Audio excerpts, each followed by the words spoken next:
Cette semaine, tous les survols de drones civils sont interdits au Danemark. Mercredi, le pays va accueillir les dirigeants de l'Union européenne. Et la sécurité est à son maximum. Après, vous le voyez, ces images, ces survols de nombreux drones dans le ciel d'aéroports danois ou encore de bases militaires. Alors que plusieurs enquêtes sont ouvertes, Volodymyr Zelensky, lui, dit avoir des informations de la part de ses services de renseignement. Il affirme que des pétroliers russes seraient utilisés en mer pour lancer et piloter ces drones. Je propose d'écouter le président ukrainien. Des informations provenant des services de renseignement indiquent que les Russes utilisent précisément des pétroliers pour déployer des drones visant les pays européens. Cela constitue une raison supplémentaire justifiant la fermeture de la mer Baltique et d'autres mers aux pétroliers russes, du moins en ce qui concerne la flotte clandestine. Voilà pour ces déclarations. Un invité pour en parler ce matin, le général Jérôme Pellistrandi. Bonjour. Bonjour. Merci de venir chez nous ce matin. Vous êtes rédacteur en chef notamment de la revue Défense nationale. La thèse présentée par l'Ukraine, ces envois de drones depuis des pétroliers russes en mer, elle est plausible ?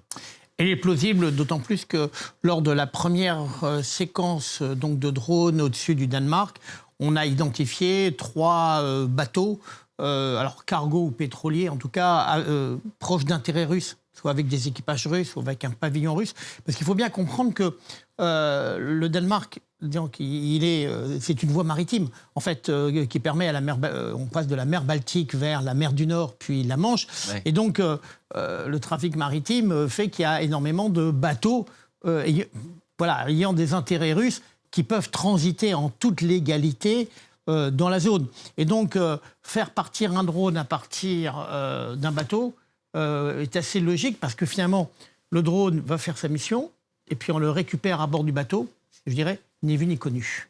Il y a une sorte de jeu de dupes quand même dans tout cela. Pourquoi est-ce qu'on n'a pas passé drone quand la situation le permet ? Alors, ceux qui étaient proches de Copenhague, pourquoi pas ? Mais il y en a eu dans le grand nord danois, dans le Svalbard, où il n'y a quasi que des ours polaires. On ne les abat pas, ces drones. Alors, c'est là aussi la difficulté, c'est que il faut avoir des dispositifs, il faut avoir du personnel. Et c'est ça aussi ce qui pose un problème pour le Danemark. Je vais prendre un exemple très concret. Les forces armées danoises n'avaient plus depuis environ une vingtaine d'années de système anti-aérien. Ils avaient d'anciens missiles américains qui, lorsqu'ils sont arrivés à obsolescence, ont été mis au rebut. Et donc, les Danois ne se sont pas préoccupés de renouveler en fait leur système antiaérien, la défense contre avion. Et donc, il faut réapprendre en quelque sorte. Et donc, c'est la surprise, on va dire une espèce de surprise stratégique pour les Danois. Et c'est la raison pour laquelle il faut trouver des moyens. Alors, il faut des moyens de détection. Ensuite, il faut avoir des moyens qui permettent d'identifier et enfin, des moyens qui permettent de détruire le cas échéant. La difficulté, c'est que les drones, on les utilise de manière très courante. Je regardais la bande-annonce du journal, la plupart des images ont été faites par drone. Ouais. Voilà, donc ça veut dire que cette semaine, un certain nombre de professionnels au Danemark qui utilisent des drones dans leur quotidien, pour leur travail, vont devoir arrêter leur activité. C'est ça ce qui complexifie donc, les données, parce que les drones sont d'usage courant aujourd'hui. Mais il y a une partie des drones qui auraient survolé le Danemark ou la Norvège qui seraient plutôt apparentés à des drones militaires, enfin de grande envergure, avec une forme d'avion, et que là, on peut intercepter. Le problème, c'est que ça coûte cher aussi de les intercepter. Exactement. Ensuite, le temps de réaction, c'est aussi un véritable problème. C'est-à-dire qu'entre le moment où vous avez détecté un drone, que vous avez identifié qu'il qu'il rentre dans un espace, par exemple aérien, interdit, et le moment où vous êtes en mesure de l'éliminer, de l'abattre, ça se compte en plusieurs dizaines de minutes, ouais. Sauf si vous avez déjà sur place des équipes.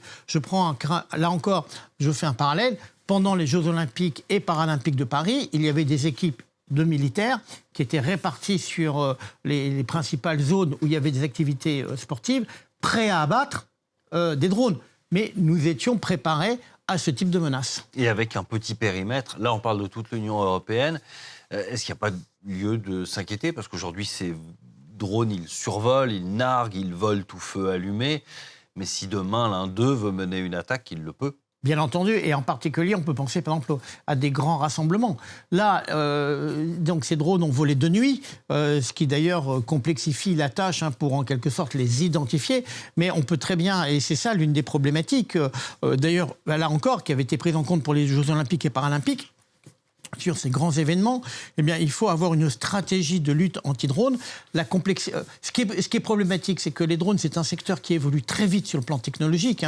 Il y a une obsolescence rapide parce qu'on trouve des systèmes de plus en plus performants. Et donc, de l'autre côté, la lutte anti-drone, elle aussi, c'est compliqué. C'est vraiment le bouclier contre l'épée. Et là, l'épée, elle va très vite. Bon, et donc, il faut avoir des moyens et il faut être réaliste. Il est absolument impossible d'avoir un bouclier étanche qui irait en quelque sorte du nord de la Finlande jusqu'à la mer Noire.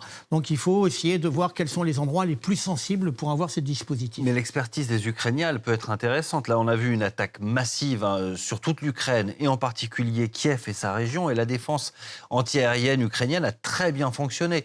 Près de 600 projectiles interceptés, il y en a très peu qui sont retombés sur le sol ukrainien. Oui, mais l'Ukraine est en guerre, c'est-à-dire que sur les, on va dire, 80% des systèmes sont interceptés, mais à base de missiles, à base de canons. Imaginez en quelque sorte, au